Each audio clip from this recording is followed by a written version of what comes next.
हम लोग आज स्टडी करेंगे सिम्बायोटिक बायोलॉजिकल एंटीफिक्सेशन। ठीक है, सिम्बायोटिक का हमने आपको टेबल बनाया है। उसमें आपने देखा था कि किस तरीके से फ्रैंकिया नॉन लेगुमिनस प्लांट में, जबकि राइजोबियम लेगुमिनस प्लांट में नाइट्रोजन स्थिरीकरण करता है और सिम्बायोसिस फॉर्म में करता है। जैसे राइजोबियम पर ही बात की जाए तो राइजोबियम एक gram negative rod shaped bacteria है। ये मिट्टी में पाए जाते हैं। ये लेगुमिनस प्लांट में खास तौर से, जैसे मटर है, चना है, मसूर है, सेम है ना, बाकला है,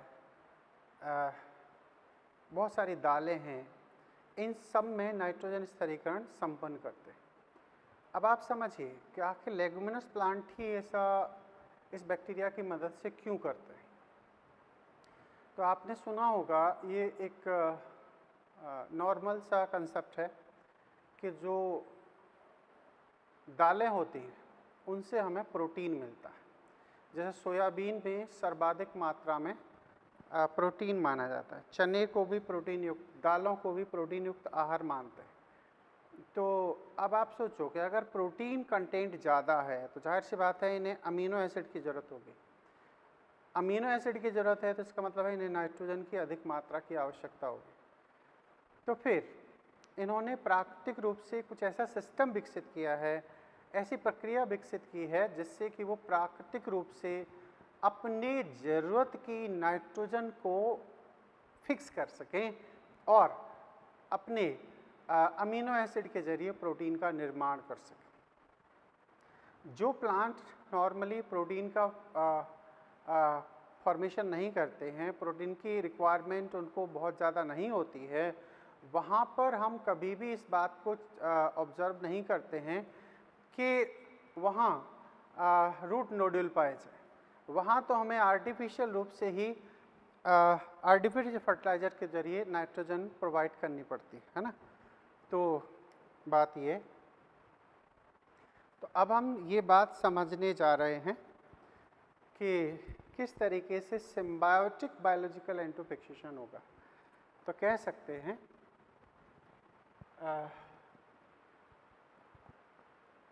प्रोकैरियोटिक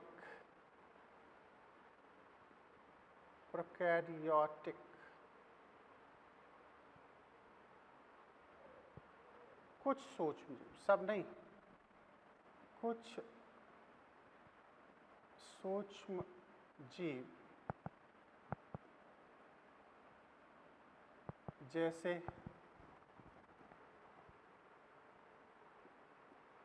जीवाणु,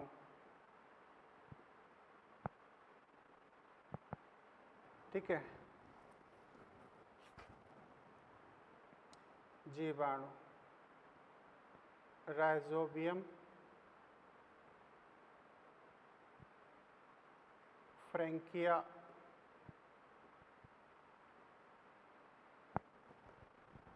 तथा साइनोबैक्टीरिया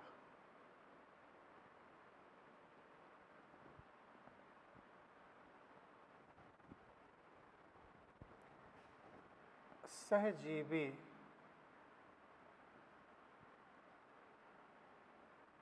रूप में एंटीफिक्सेशन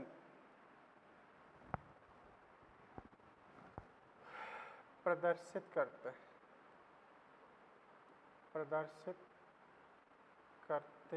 हैं। ठीक है, अब हमने आपको टेबल में ये बात बता दी थी कि नॉस्टॉक कहाँ पाया जाता है। जैसे एनाबीना एजोला मार्सिलिया के अंदर पाया जाता है। नॉस्टॉक आपको एंथोसोरस में मिल जाएगा। नॉस्टॉक आपको साइकस के प्रबाल जड़ों में मिल जाएगा, है ना। कह सकते हैं प्रोकैरियोट यहाँ कह सकते हैं यह जीव नाइट्रोजन स्थिरीकरण द्वारा उपयोगी नाइट्रोजन युक्त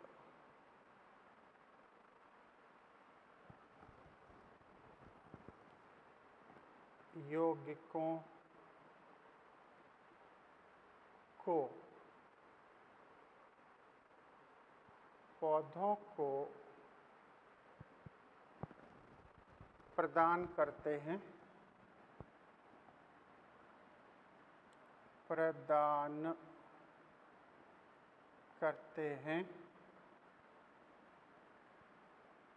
तथा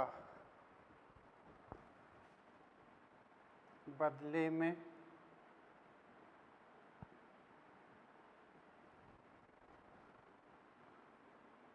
सुरक्षित स्थान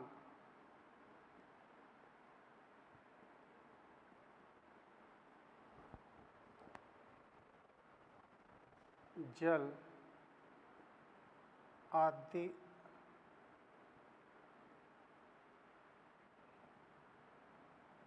प्राप्त करते हैं।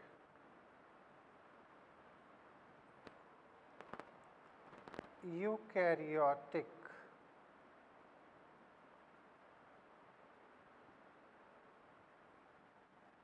जीवों में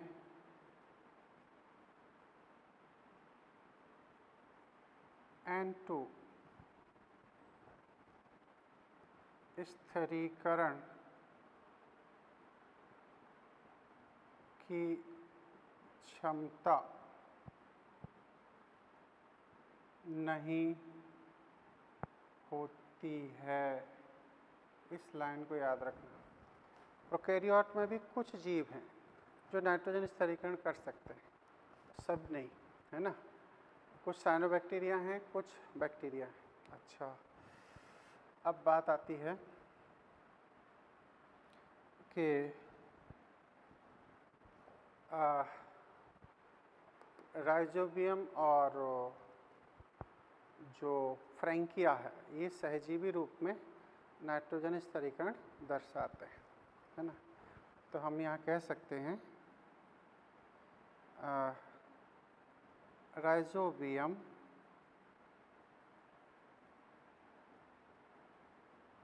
तथा फ्रैंकिया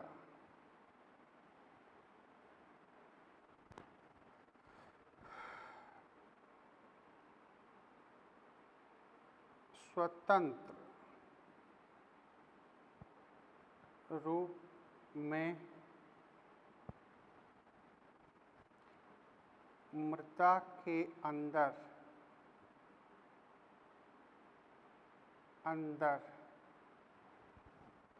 एरोबिक वायवीय जीवन यापन करते हैं। वायवीय फॉर्म में पाया जाता है ना, ये बात याद रखना।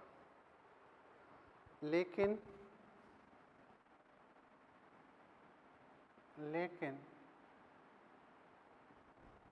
N2 फिक्सेशन के समय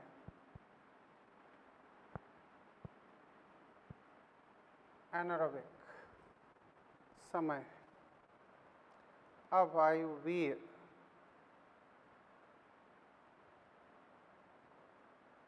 अवस्था में रहते हैं,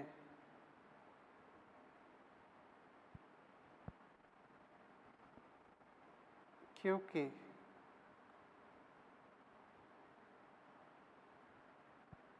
इनका नाइट्रोजिनेज नाइट्रोजिनेज एंजाइम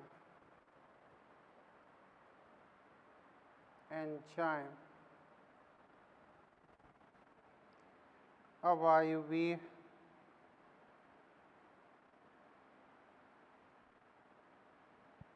परिस्थितियों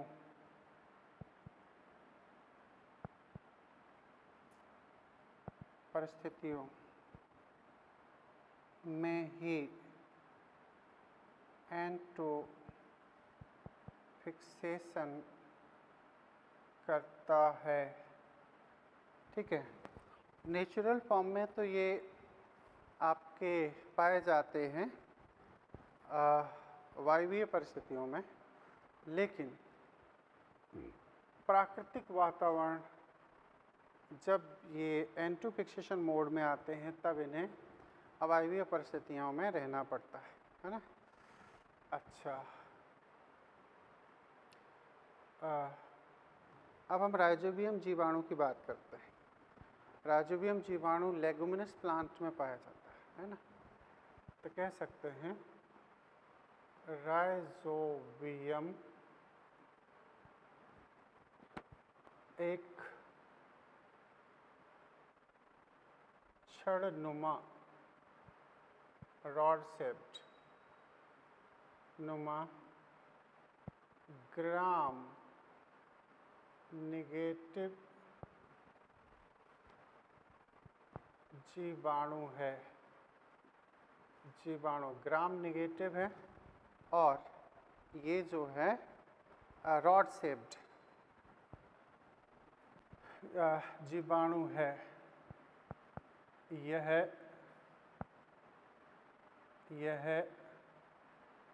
लेग्यूमिनस, कौन? लेग्यूमिनस पौधों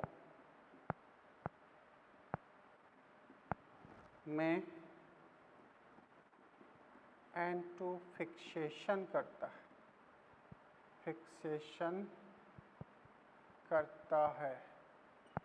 एंटोफिक्सेशन करता है, खास तौर से लेगुमिनस प्लांट। ये लेगुमिनस क्या है?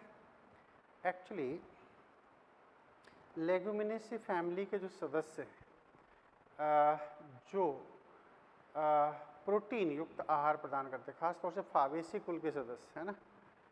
तो हम समझ सकते हैं यहाँ पर लेग्यूमिनेसी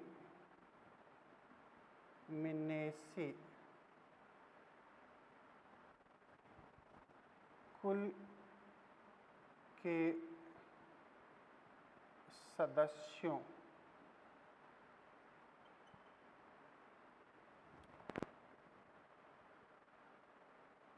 के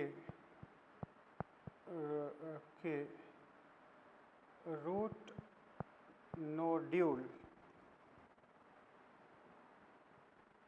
भाग में यह पाए जाते हैं, है ना। इन पौधों में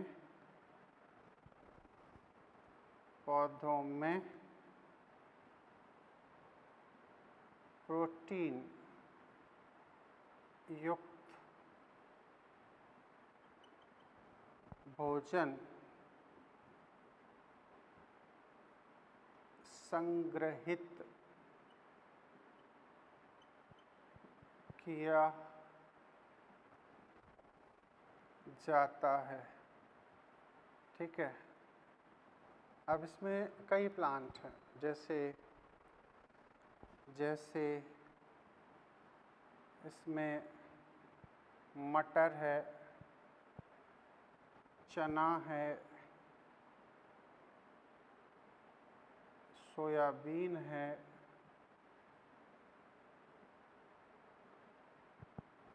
सेम है,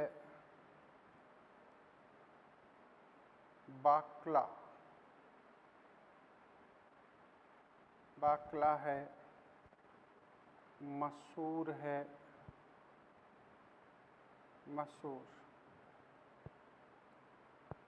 विभिन्न दालें, विभिन्न दालें आदि। ठीक है, इनमें ये सहजीवी रूप में पाया जाता है। अच्छा जी, आदि में ये होते। अब बात ये आती है कि प्रोकैरियोट में ही पाए जाते हैं नंबर 1, और यूकैरियोट में एंटोफिक्सेशन की कैपेसिटी नहीं है। क्यों? क्योंकि उनमें नाइट्रोजनेज एंजाइम नहीं होता है, और नाइट्रोजनेज नहीं होने से यूकैरियोट सीधे सीधे एंटोफिक्सेशन नहीं कर सकते। अब इन पौधों में ये रूट नोड्यूल के अंदर ही क्यों पाए जाते हैं? ठीक है, तो रूट नोड्यूल एक खास तरीके की अनियंत्रित द्रव्यमान नुमा एक संरचना है, मास लाइक स्ट्रक्चर है, इरेगुलर कैलस लाइक स्ट्रक्चर है, जो अध्ययन किया जा सकता है चने की जड़ में, बड़े आराम से हमें नज़र आ जाता है। तो कहा जाता है कि जड़ों का जो मोटा भाग होता है, प्राथमिक और जो सेकेंडरी रूट्स होती हैं, उनमें ऊपरी साइड में कुछ इरेगुलर गठाननुमा संरचना मिलती है, जिन्हें हम रूट नोड्यूल कहते हैं। अब ये रूट नोड्यूल बनता कैसे है वो आगे की स्टडी में आएगा। तो अवायवीय परिस्थितियाँ इस रूट नोड्यूल में निर्मित करी जाती हैं, और इन्हें निर्मित करने के लिए यहाँ पर एक खास सब्सटेंस होता है जिसका नाम है लैग हीमोग्लोबिन। ये लैग हीमोग्लोबिन को हम O2 भक्षक या O2 स्कैवेंजर कहते हैं। ये नाइट्रोजनेज तक ऑक्सीजन को पहुँचने से रोक देता है, और ऐसी परिस्थितियों में फिर नाइट्रोजनेज सक्रिय रूप में कार्य करते हैं और प्राकृतिक नाइट्रोजन को नाइट्रेट आदि यौगिकों में बदलने का कार्य करते हैं। ठीक है, तो कह सकते हैं।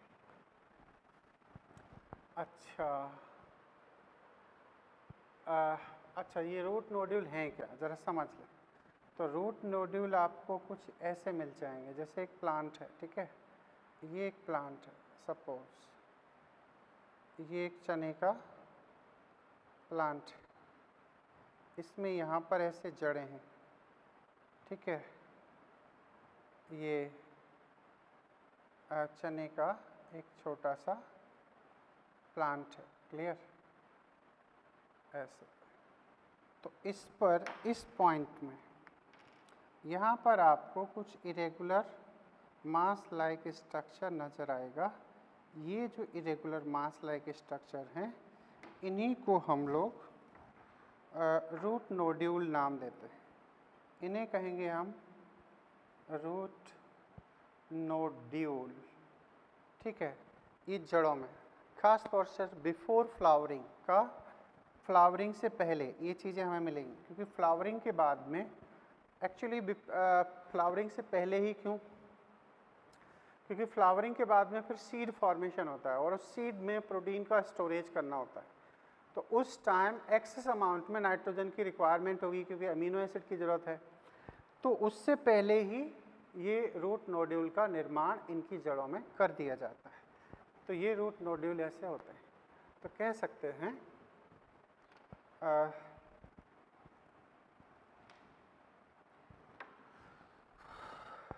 क्या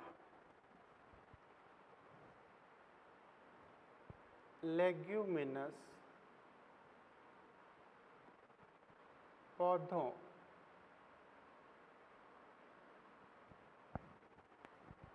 के रूट नोड्यूल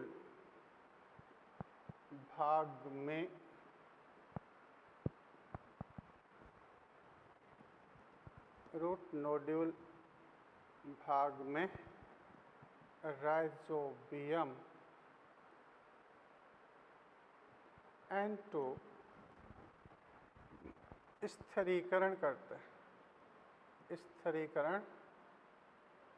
हैं। ठीक है, रूट नोड्यूल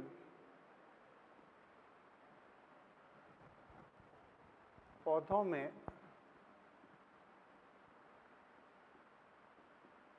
पुष्पन से पहले, बिफोर फ्लावरिंग, ठीक है। आपको इस शब्द पर खास तौर से ध्यान देना है। पुष्पन से पहले, बिफोर फ्लावरिंग, ठीक है। पौधों, रूट नोड्यूल पौधों में पुष्पन से पहले निर्मित किए जाते हैं, निर्मित किए जाते हैं, ठीक है, जाते हैं। यह अनियंत्रित, अनियंत्रित, ठीक है। कैसे? अनियंत्रित। ये जो संरचनाएं हैं अनियंत्रित, द्रव्यमान, मास लाइक, नुमा संरचना है, संरचना है, ठीक है। अच्छा, रूट नोड्यूल में, नोड्यूल में अवायवीय परिस्थितियाँ, रूट नोड्यूल में अवायवीय परिस्थितियाँ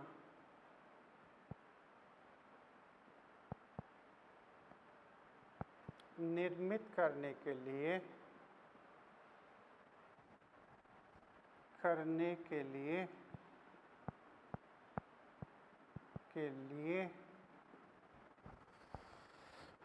लैग हीमोग्लोबिन, कौन?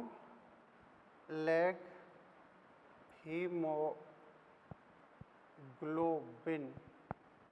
लैग हीमोग्लोबिन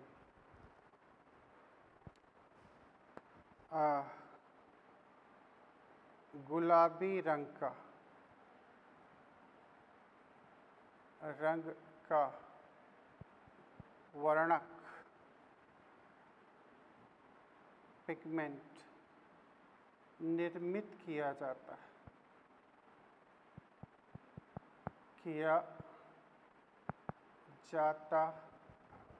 है, ठीक है।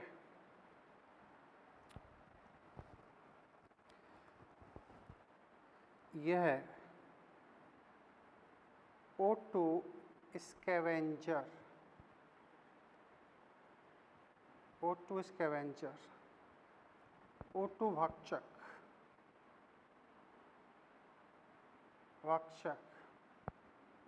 माना जाता है,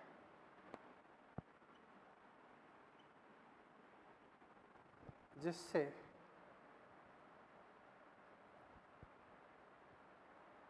नाइट्रोजनेज तक, जिससे नाइट्रोजनेज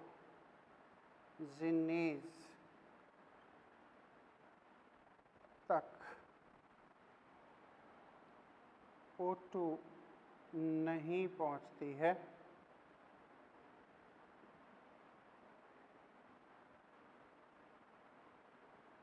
जिससे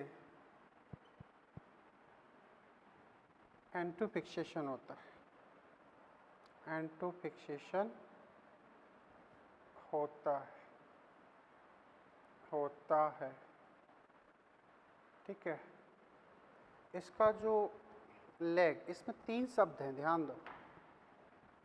लैग का मतलब लेगुमिनस, हीम का मतलब हीम पार्ट, और ग्लोबिन, ग्लोबिन एक प्रोटीन है। कह सकते हैं कि ये एक कॉन्जुगेटेड फॉर्म है, जहाँ पर हीम है और प्लस ग्लोबिन है। तो कहा जाता है कि ये इसका जो हीम पार्ट है उसे तो बैक्टीरिया बनाते हैं और ग्लोबिन पार्ट को लेगुमिनस प्लांट बनाते हैं। तो कह सकते हैं इसके हीम भाग को जीवाणु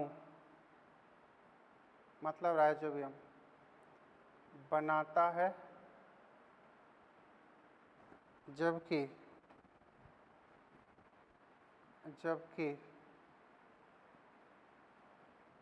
ग्लोबिन भाग को, ग्लोबिन ये है प्रोटीन, क्या है? प्रोटीन भाग को होस्ट निर्मित करता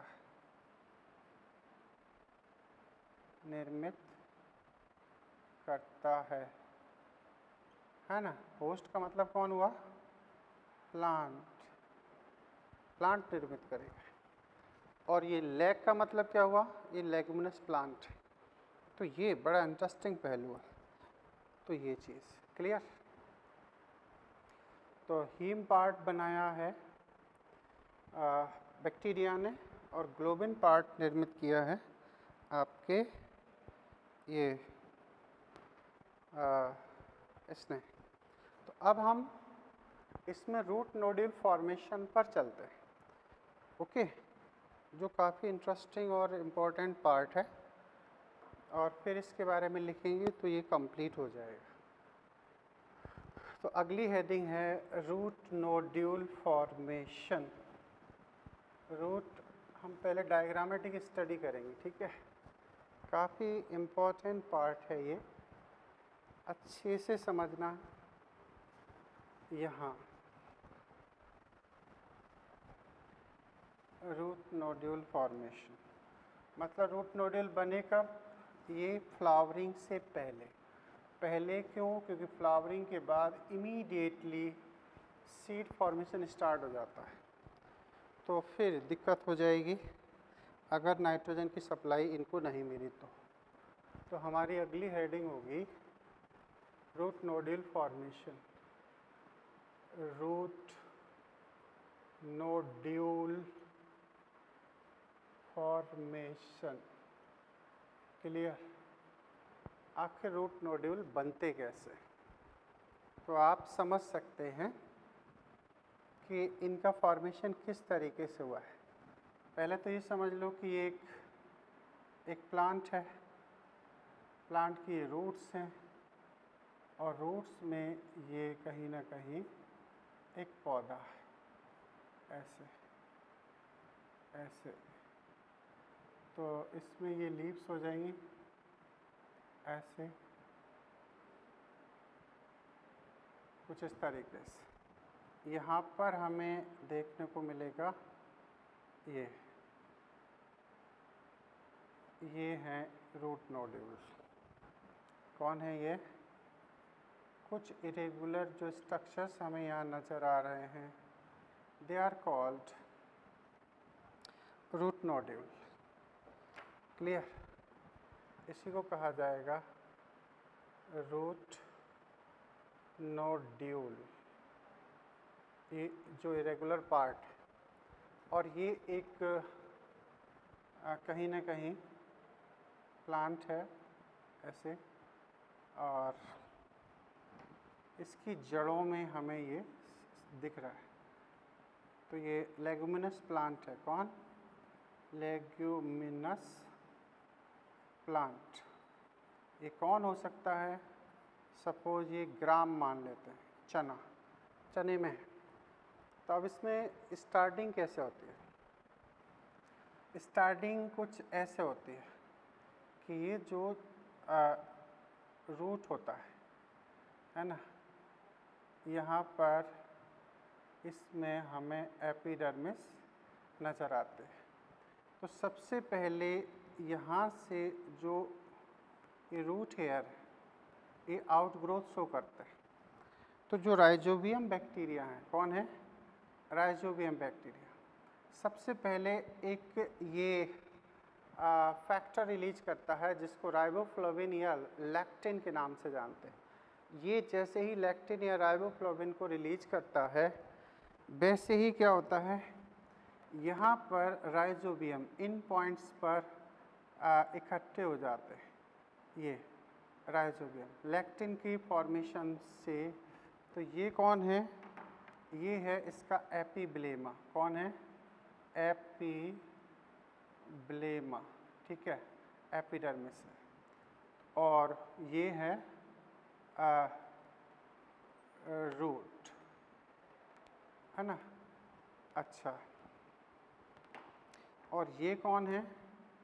ये है राइजोबियम। राइजोबियम,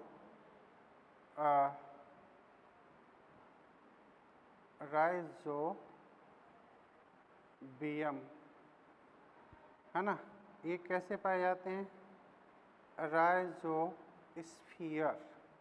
किस रूप में पाए जाएंगे? राइजोस्फीयर। राइजोस्फीयर के फॉर्म में ये यहाँ पर कब?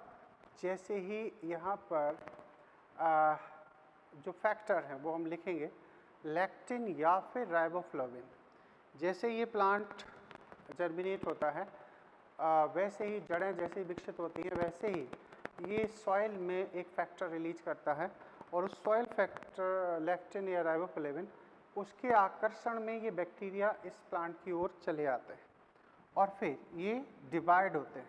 यहाँ कहते हैं फर्स्ट टाइम डिवाइड होता है, फर्स्ट डिवीज़न इन बैक्टीरिया। तो ये पूछा जाता है कि बैक्टीरिया में फर्स्ट डिवीज़न आपको कब दिखाता है? तो वो दिखा है हमको कहीं ना कहीं इसमें जैसे इन्फेक्शन फेज कहलाते हैं। तो इसे हम कह सकते हैं इन्फेक्शन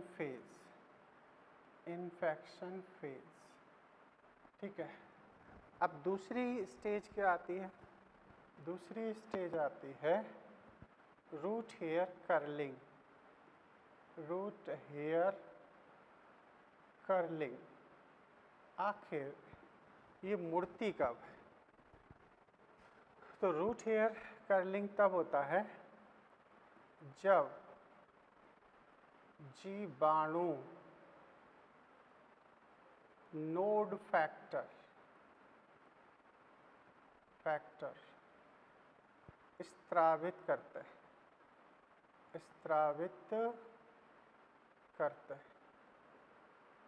ठीक है ना। तो अब क्या होने जा रहा है? अब कुछ ऐसे होगा। अब मान के चलो कि यहाँ पर हम एक ही साइड ले रहे हैं ना, ऐसे। ये है एपिब्लेमा। अब एपिब्लेमा पर बाकी जो कॉर्टेक्स की सेल्स हैं वो इस तरीके से होंगे।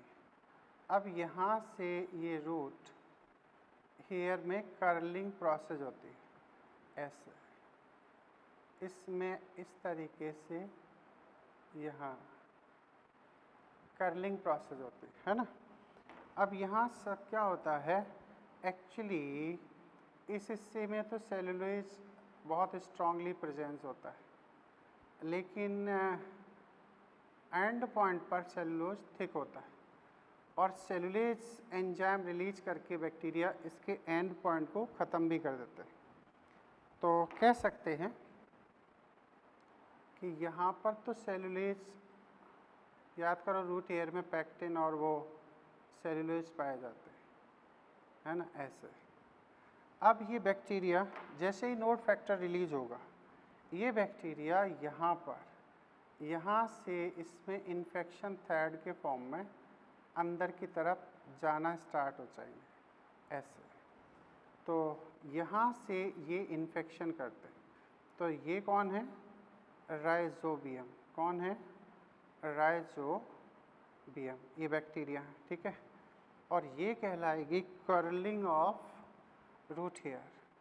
इसी प्रोसेस को कहते हैं कर्लिंग, मुड़ना, कर्लिंग ऑफ रूट हेयर, ठीक है। ये रूट हेयर यहाँ पर कर्लिंग को दर्शा रहा है। याद रहे कब? जब यहाँ पर नोड फैक्टर इस बैक्टीरिया ने रिलीज किए और यहाँ लैक्टिन को किसने रिलीज किया था? कह सकते हैं लैक्टिन का स्त्रावण जड़ें करती हैं।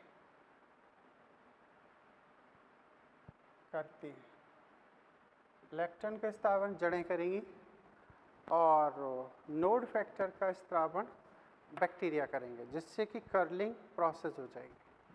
अच्छा, इसी को हम नाम देते हैं इन्फेक्शन थ्रेड। क्या? Infection thread. ये इन्फेक्शन तंतु, संक्रमण तंतु का निर्माण होता है ना? ऐसे इन्फेक्शन थ्रेड बन गया। अब है तो अगला स्टेप क्या होता है? इन्फेक्शन थ्रेड और यहाँ पर साइट ऑफ एंटोफिक्सेशन। तो अगली चीज़ में हम देखेंगे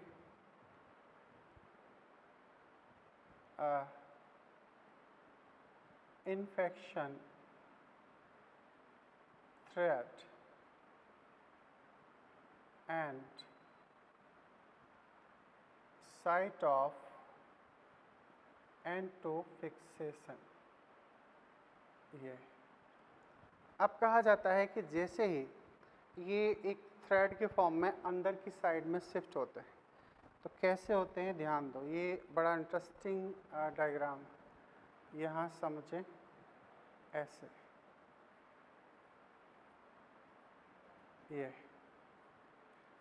ये इसकी कॉर्टेक्स रीजन हो जाएगी, है ना?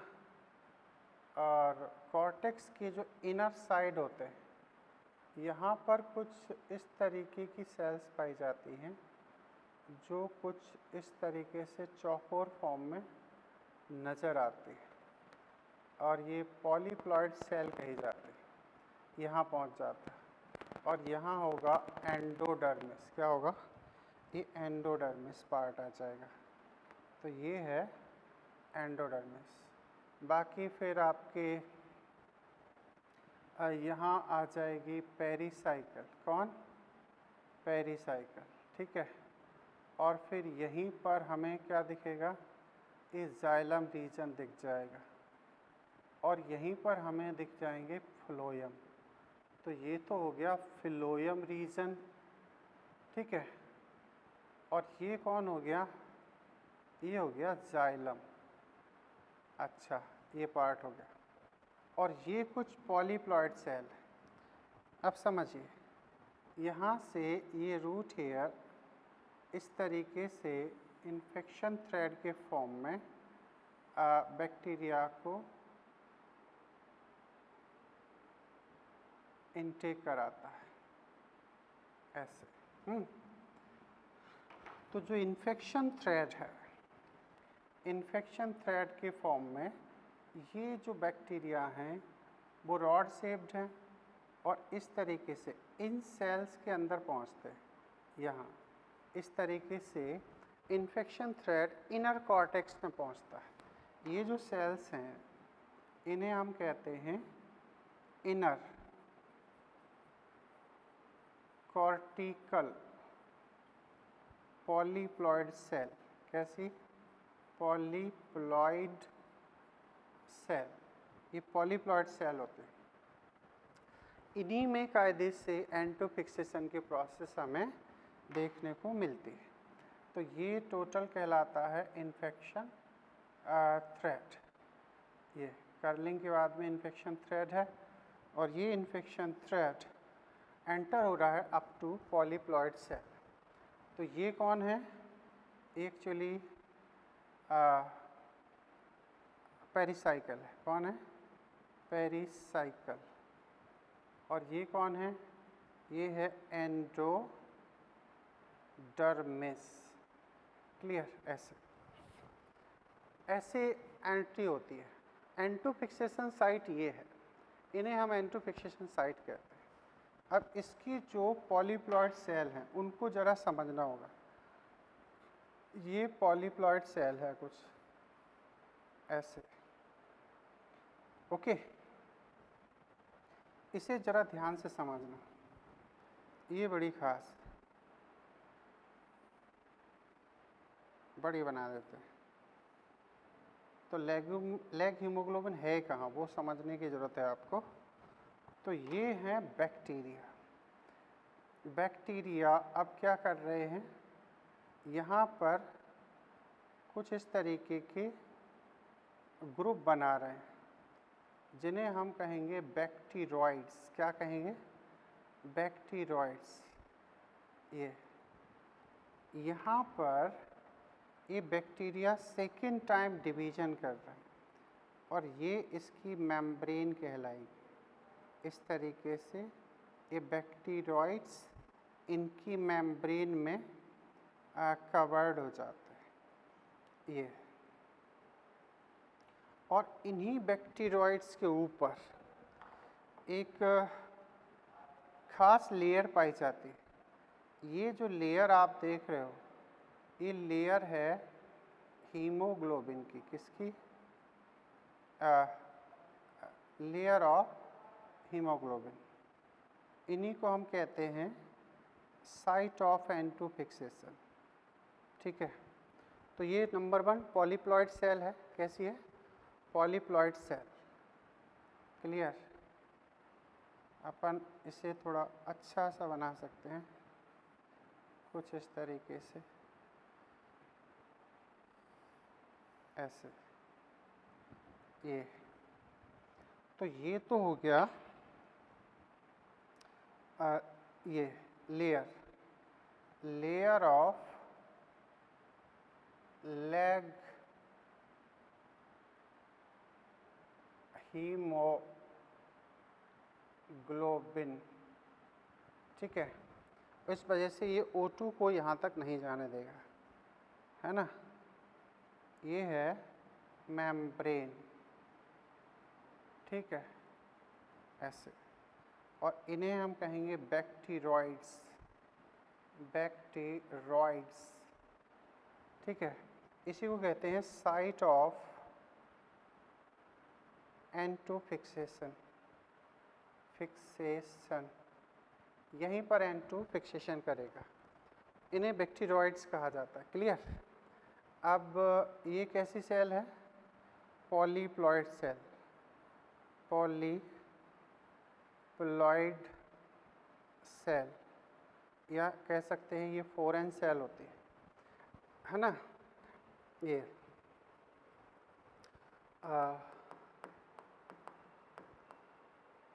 तो यहाँ कायदे से N2 फिक्सेशन की प्रोसेस होती है। यहाँ पर बैक्टीरिया ने सेकेंड टाइम डिवीज़न किया। क्या, सेकेंड टाइम सेल डिवीज़न, ये सेकेंड टाइम सेल डिवीज़न किया है। फर्स्ट टाइम सेल डिवीज़न कहाँ हुआ था, यहाँ, डिवीज़न इन बैक्टीरिया। और यहाँ जब इनर साइड में पहुँच जाता है तो ये सेकेंड टाइम दर्शाता है सेल डिवीज़न को। और इस तरीके से फाइनली रूट नोड्यूल बनते हैं। और रूट नोड्यूल में यहाँ पर कहीं ना कहीं ये साइट पाए जाते हैं और इन्हीं साइट्स पर N2 फिक्सेशन संपन्न होता है। मतलब ये कि नाइट्रोजन के 2 यौगिक हैं, क्योंकि नाइट्रोजन N2 के फॉर्म में पाया जाता है। नाइट्रोजन 3 कोवेलेंट बॉन्ड के जरिए जुड़ा रहता है। यहाँ पर रिडक्शन प्रोसेस होती है, हाइड्रोजन बार बार आते हैं और ये अमोनिया के 2 मॉलिक्यूल में कन्वर्ट होते हैं। कैसे होते हैं ये बात आगे आपको समझ में आएगी। अब हम स्टेप बाय स्टेप ये बात आपको समझा देते हैं कि आखिर ये क्या हो रहा है, रूट नोड्यूल कैसे बन रहे हैं। सबसे ज़्यादा क्वेश्चन इस सेगमेंट से आपसे पूछा जाता है। तो एक बार समझ लीजिए, आप पूरा थ्योरेटिकल मामला समझ लीजिए।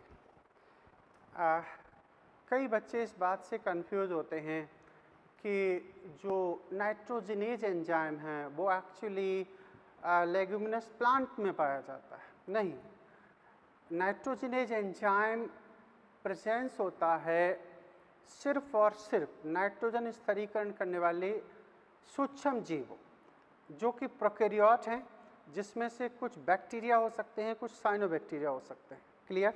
नंबर 1, यूकैरियोट में ये नहीं होता। अच्छा, लेग्यूमिनस प्लांट ने इन्हें सहजीवी रूप में क्यों अपने अंदर रख रखा है? तो वो लेग्यूमिनस प्लांट की ज़रूरत है। क्यों? क्योंकि लेग्यूमिनस प्लांट को ज़्यादा से ज़्यादा मात्रा में नाइट्रोजन की ज़रूरत है। अगर इन्हें सफिशिएंट मात्रा में नाइट्रोजन नहीं मिलेगा तो ये अपने लिए प्रोटीन का निर्माण नहीं कर सकते। इसीलिए ये एक म्यूचुअल अंडरस्टैंडिंग के तहत, सिम्बायोसिस रिलेशनशिप के तहत काम किया जाता है। सहजीवी का मतलब ये होता है कि कुछ हम मदद करेंगे, कुछ दूसरा पार्टनर भी मदद करेगा, तो उसी सहजीवी के साथ में के स्वरूप में ये प्रोसेस आपको नज़र आएगी। कहा जाता है कि प्राकृतिक रूप में राइजोबियम बैक्टीरिया सॉइल में पाए जाते हैं और सॉइल में ये एरोबिक कंडीशन में रहते हैं, मिट्टी में पड़े रहते हैं। अब जैसे ही लेग्यूमिनस प्लांट के सीड बोए जाते हैं, उनका प्लांट का जो रूट सिस्टम है वो जैसे ही सॉइल में पहुंचता है, वैसे ही रूट लैक्टिन या फ्लेविन जो एक फैक्टर्स हैं उन्हें रिलीज करता है, और वो फैक्टर जैसे ही सॉइल में रिलीज किए जाते हैं, राइजोबियम बैक्टीरिया उस फैक्टर से अट्रैक्ट होते हैं। अट्रैक्ट होने के बाद में ये इस एपिब्लेमा की सरफेस से या फिर रूट हेयर की सरफेस से आके जुड़ जाते हैं। अब ये तेज़ी से डिवाइड होना शुरू करते हैं, क्योंकि अब इन्हें इस प्लांट में एंटर होना है, इसीलिए फर्स्ट टाइम ये डिवीज़न करते हैं। और इस पूरे मल्टी जो सेलुलर स्ट्रक्चर सा हमें नज़र आता है या बैक्टीरिया की एक कॉलोनी नज़र आती है, इसे राइजोस्फीयर कहते हैं, है ना। ये चारों तरफ इसके एक्युमुलेट हो जाते हैं। अब जब बैक्टीरिया सफिशिएंट अमाउंट में यहाँ पर अपने आप को बना लेते हैं या डेवलप हो जाते हैं, तब बैक्टीरिया नोड फैक्टर रिलीज करता है। दोनों, क्योंकि म्यूचुअल रिलेशनशिप है, दोनों की अंडरस्टैंडिंग होना चाहिए। तो जैसे ही root nodule nod factor release किए जाते हैं बैक्टीरिया के जरिए, वैसे ही ये रूट इंडिकेट करती है बैक्टीरिया की एंट्री के लिए कि बैक्टीरिया अंदर आ सकते हैं। तो इसके लिए सबसे पहले इसे कर्लिंग की जाती है, मोड़ा जाता है, जिससे कि ज़्यादा सरफेस एरिया मिल जाए और बैक्टीरिया आसानी से एंटर हो पाए। यहाँ एक और बड़ी इम्पॉर्टेंट चीज़ है, कहा जाता है कि बैक्टीरिया के पास यहाँ सेलुलेज एंजाइम होते हैं और वो इसकी वॉल को ब्रेक करते हैं, और यहाँ सेल एक और ख़ास बात होती है कि इस एंड पॉइंट पर सेलुलोज की जो वॉल है वो ज़्यादा रिजिड हार्ड नहीं होती है, और उस वजह से यहाँ ब्रेक किया जाता है। फिर ये जो ब्लू कलर से देख रहे हैं वो मेम्ब्रेन का पार्ट मान सकते हो। तो मेम्ब्रेन चूँकि अंदर की तरफ फोल्ड हो सकती है, तो वहाँ से बैक्टीरिया इन्फेक्शन करते हैं पानी के जरिए। इन्फेक्शन करते हुए रॉड शेप्ड हैं, तो ऐसे एक लाइन में नज़र आते हैं, अरेंज हो जाते हैं। इस प्रोसेस को या इस स्ट्रक्चर को हम कहते हैं इन्फेक्शन थ्रेड। ठीक है, इन्फेक्शन थ्रेड के फॉर्म में अब ये अंदर की तरफ जा रहे हैं, अंदर की तरफ जा रहे हैं। जाहिर सी बात है कि बैक्टीरिया को भी कुछ चीज़ों की ज़रूरत है। तो सोचने की बात है कि आखिर बैक्टीरिया यहाँ तक इनर कॉर्टेक्स रीजन तक क्यों जा रहे हैं। ठीक है, क्योंकि बैक्टीरिया को दो चीज़ें चाहिए। नंबर 1 ये चाहिए कि सफिशिएंट फूड मटेरियल चाहिए और वाटर मिनरल की सप्लाई चाहिए। तो आप देखो कि फ्लोएम है, फ्लोएम के जरिए यहाँ पर भोजन की सप्लाई चल रही है।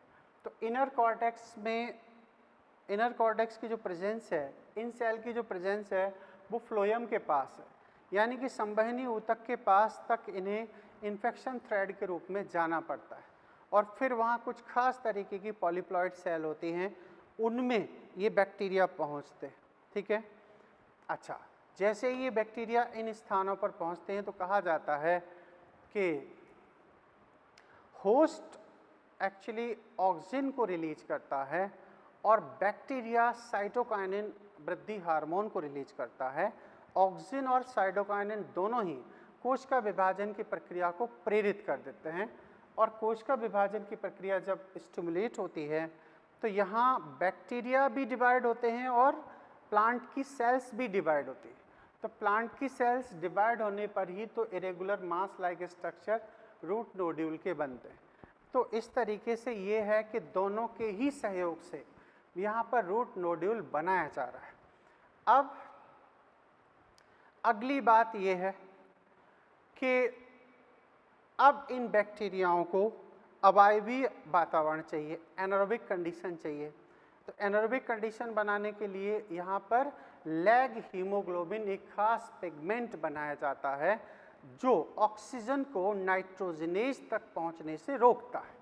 तो फिर क्या किया गया, हमने आपको पहले भी लिखा रखा है कि जो इसका हीम पार्ट है वो बैक्टीरिया बनाएगा, ग्लोबिन पार्ट लेगुमिनस प्लांट बनाएगा। ठीक है, तो अब दोनों ने जब बनाया फिर असेंबलिंग की तो लैग हीमोग्लोबिन का फॉर्मेशन हुआ। लैग हीमोग्लोबिन अब जो सेकेंड टाइम बैक्टीरिया इन सेल के अंदर डिवाइड हुए थे सफिशिएंट न्यूट्रिशन ऑब्टेन करने के बाद, तो अब इनकी चारों तरफ एक लैग हीमोग्लोबिन की लेयर बनाई जाती है जिससे कि ऑक्सीजन की सप्लाई इस जगह नहीं पहुँचे, नाइट्रोजनेज प्रॉपरली वर्क करे और इस तरीके से नाइट्रोजन फिक्सेशन संभव हो सके। अब यहाँ एक और इंटरेस्टिंग पहलू है। इंटरेस्टिंग पहलू ये है कि एक्चुअली नाइट्रोजन जो पाई जाती है वो इस फॉर्म में होती है, यानी कि 3 कोवलेंट बॉन्ड है। अब आपको इन बॉन्ड को ब्रेक भी करना है, ठीक है, और ब्रेक करने के बाद में इसमें रिडक्शन भी करना है। क्या करना है? रिडक्शन प्रोसेस अपनानी है, ऐसे ऐसे, है ना, रिडक्शन, 2 हाइड्रोजन आके असेंबल होंगे ऐसे। अब इसमें ये तो फाइनली यहाँ टोटल 8 प्रोटॉन्स आते हैं, मतलब हाइड्रोजन यहाँ पर आएंगे और फाइनली ये कन्वर्ट होंगे टू NH3 में।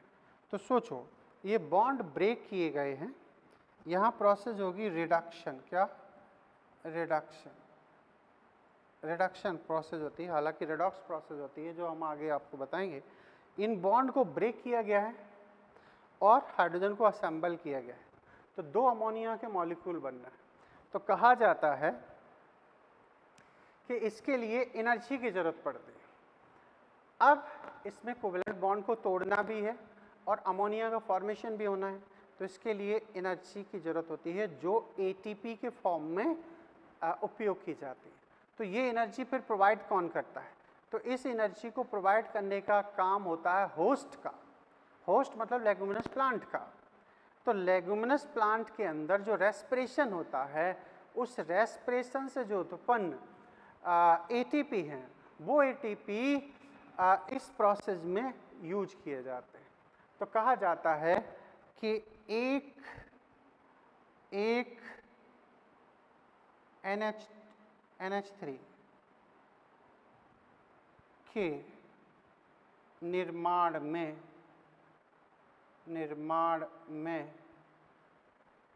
8 ATP से उत्पन्न ऊर्जा की आवश्यकता होती है। ऊर्जा की आवश्यकता होती है। Is that clear? तो दोनों अमोनिया के लिए कितने हो गए? 16 ATP। तो 16 ATP का यहाँ पर डिमांड होगी, रिक्वायरमेंट होगी, और इस तरीके से ये हमें N2 फिक्सेशन देखने को मिलेगा। ओके सर, तो हमने ये अभी जस्ट आपको क्या है डायग्रामेटिक प्रोसेस समझाई है, और डायग्रामेटिक प्रोसेस के बाद में हम इसका थ्योरेटिकल पार्ट लेंगे और वो थ्योरेटिकल पार्ट आपको समझाएंगे। Is that clear?